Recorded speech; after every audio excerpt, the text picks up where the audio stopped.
Hi, everybody. In this video, we're going to be talking about component 1.1, focusing on language ideologies, policies, and practice. To begin, we are going to address a somewhat simple question, or what appears to be a simple question, which is, what is language? And I want you to come away from this video with two different ways that we can think about answering this question. The first core understanding is that language is a living, changing entity. While we sometimes think about language as something static, and we often name languages as if they were a static entity, like language or like English, Spanish, Mandarin, Portuguese, in reality, language is constantly changing and evolving over time. And it's also deeply connected to how we use language to communicate. Um, while that is true, it is likely that during your own experiences with school, you were probably told that there was a right way and a wrong way to use language.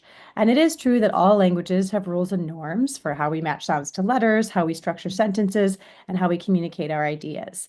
Yet we often become fixated on proper ways of using a language, especially at school. So it's really important for us to recognize that all languages are living and changing. Anyone who has read Beowulf, for example, can certainly attest that modern English looks very different from Old English. You can see this page here from the original Beowulf and attempt to read that English. We can also find ample evidence of linguistic change just by looking at new words that are added to the dictionary each year. For example, just this past year in 2024, dictionary.com added the following English words to their lexicon, including greedflation, a term that described what happened during the pandemic when prices went up because of global supply chains being disrupted, and companies took advantage of that by charging even more than they needed to charge because everybody was expecting higher prices. So the term greedflation became something that was added to our collective lexicon.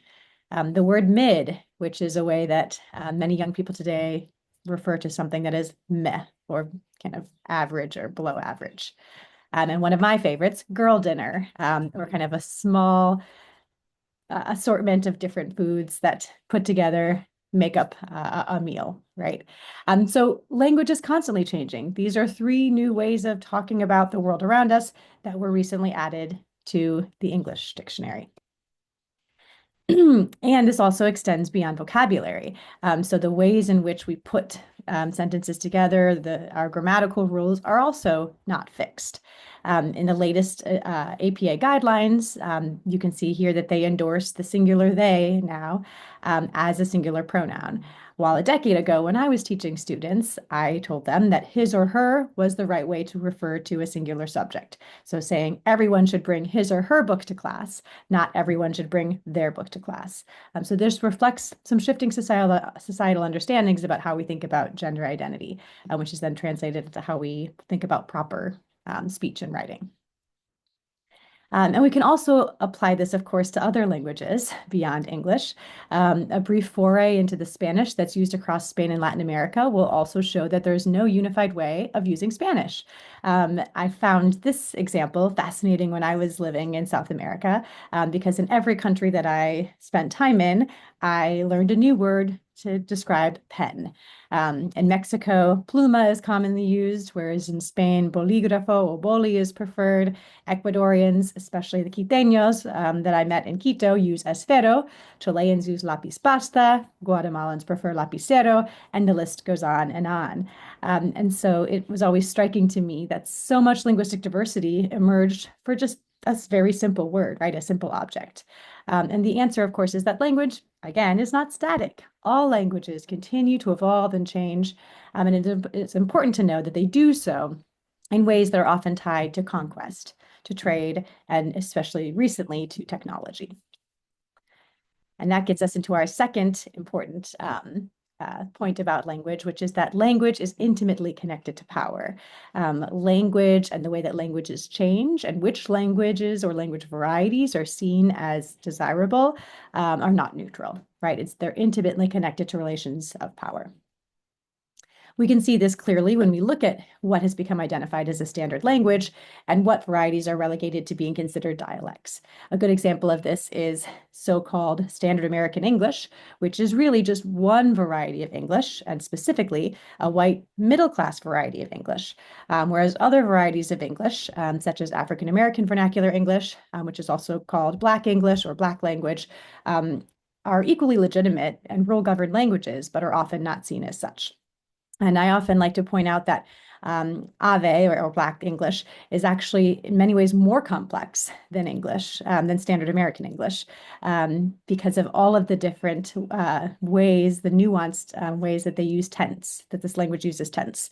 So you can see, for example, beyond just the past, present, and future tenses that are in Standard American English, Black English breaks these tenses into several additional phases. So the phrase, I'm a buy it, indicates something different, that one is about to buy something, while I gonna buy it indicates that one will buy it at some undefined future time. Unfortunately, Black English is often not viewed as this wonderfully complex language system. It's often viewed as bad or broken English because of these relations of power, and also because of a lack of understanding that all of these different language varieties have their own rules and rule governing systems. So it's important to recognize that language ideologies, or beliefs about language and the people who use that language, often drive what is considered to be standard or what is considered to be correct. And for bilingual children and individuals, the emphasis on standard languages in the modern era has also resulted in an imagined monolingual norm and the subsequent marginalizing of bilinguals' dynamic language practices. It's well documented that bilingual people do not strictly conform to monolingual ways of using language, always using Spanish or always using English. On the contrary, they draw from their full linguistic repertoire to negotiate meaning, often mixing their languages, or what we'll talk about in a moment, a term that describes that, which is translanguaging. Luckily, in many children's books today, we see more realistic representations of how bilingual people actually language. I just wanted to lift up these two great examples. One from an excerpt here from Octopus Stew, where you see a grandmother talking with her grandson in a bilingual family, and she's translanguaging. She's drawing upon both English and Spanish as she's talking with him, right? ¿Qué es esto? And then switches there to English, or well, and in reality uses her full linguistic repertoire, right? And then in the second example from What Can You Do with a Paleta, you see this wonderful story talking about children who are buying these popsicles, and you see the author using English and Spanish in a really dynamic way. This is a much more realistic and true representation of how bilingual people actually language, although it's not one that we often see in our schools and classrooms. Additionally, bilinguals invent new words to describe their reality, similar to what we saw in the examples of greedflation and mid. But since bilinguals are drawing from a broader linguistic repertoire, these new words often reflect combinations across named languages, as these two examples show. So you see kind of a blending of English and Spanish in words like parquear, for to park, and troca, for truck.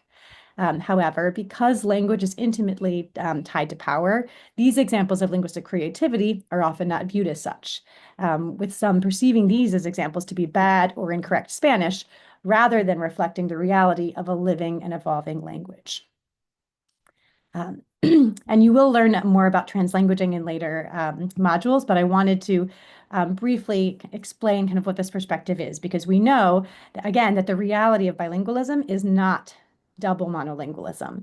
Ophelia Garcia and colleagues have emphasized that what appears to be separate languages that are being used on the outside, on the inside is simply a bilingual person drawing upon their full linguistic repertoire, or all the resources that are part of their repertoire. And so acknowledging this has become known as a translanguaging perspective. However, at school, minoritized language speakers often experience prejudice against using their home languages and against this kind of dynamic languaging that we just saw in those books, with students perceived as lacking rather than having a wealth of knowledge and skills to draw upon. So how do these and other language ideologies then manifest in our dual language bilingual education programs in particular? So kind of taking these understandings about language and applying them. It's really important that dual language bilingual educators recognize the reality of language as a flexible, ever-changing tool for meaning making, and also come to understand that languages and language users do not enter school spaces on equal footing. Together, these understandings can help us address some of the dominant issues and ideologies that impact policy and practice in dual language bilingual education, which often benefit one group of students above another. I want to highlight just two ideologies here as we close out our video. The first is monolingual bias. So in many dual language bilingual education programs, dynamic bilingualism is still largely sidelined in favor of strict language separation, which perpetuates a monolingual bias towards bilingualism in which the native speaker is idealized or set up as the ideal. And while there are important reasons to have focused language spaces for learning, it's equally essential to recognize that not embracing or acknowledging the dynamic nature of bilingualism can lead to the deficit framing of Latinx students' flexible languaging practices. So embracing a translanguaging stance towards bilingualism is an important first step toward more equitable dual language programs. It's also important to recognize that this monolingual bias often also impacts the way in which students are perceived.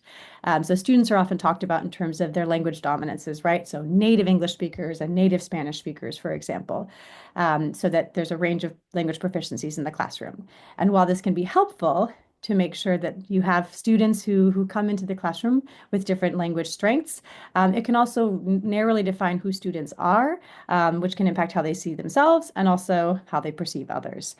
So recognizing that language and bilingualism are dynamic compels us to see that all students are at different points along a dynamic translanguaging progression, and recognize the monolingual bias that's inherent in kind of naming students in these narrow ways.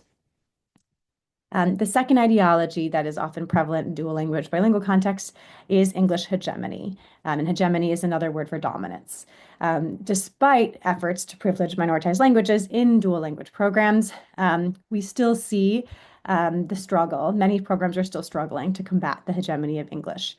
As Louise Moll noted, anybody who's studied bilingual programs can tell you there's no keeping English out. If you push English out the door, it comes back in through the window.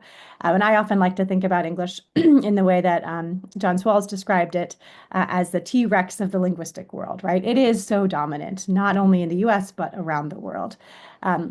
And we can see the way this plays out in our dual language programs, right? Consequential standardized assessments are often only administered in English. Curriculum and instructional resources are often more robust in English, which creates an additional burden for partner language teachers to find and develop materials. Faculty meetings, parent meetings often default into English. And so it's really important that dual language bilingual teachers critically interrogate how English retains its high status position, even in schools with dual language bilingual programs, and to continually work to think about how you can address this hegemony and find ways to decenter English, both within and outside of the classroom. So in summary, bringing these core ideas together, language is living and changing. Spanish, English, Portuguese are not things that stay the same. They're constantly evolving. Bilingualism is dynamic.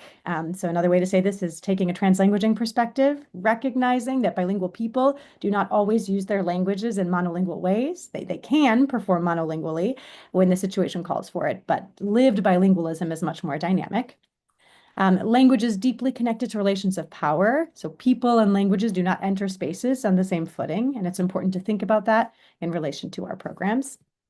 And language ideologies manifest in schools and society. We can see the way that beliefs about language and the people who use those languages shape what happens in classrooms and what happens outside of classrooms. So dual language bilingual education programs then should work to address these two dominant language ideologies that we talked about, monolingual bias and English hegemony, and think about how to thoughtfully and critically interrogate each of those. All right, that is it for this video, and I hope you enjoy engaging with the reading to deepen your understanding about this topic.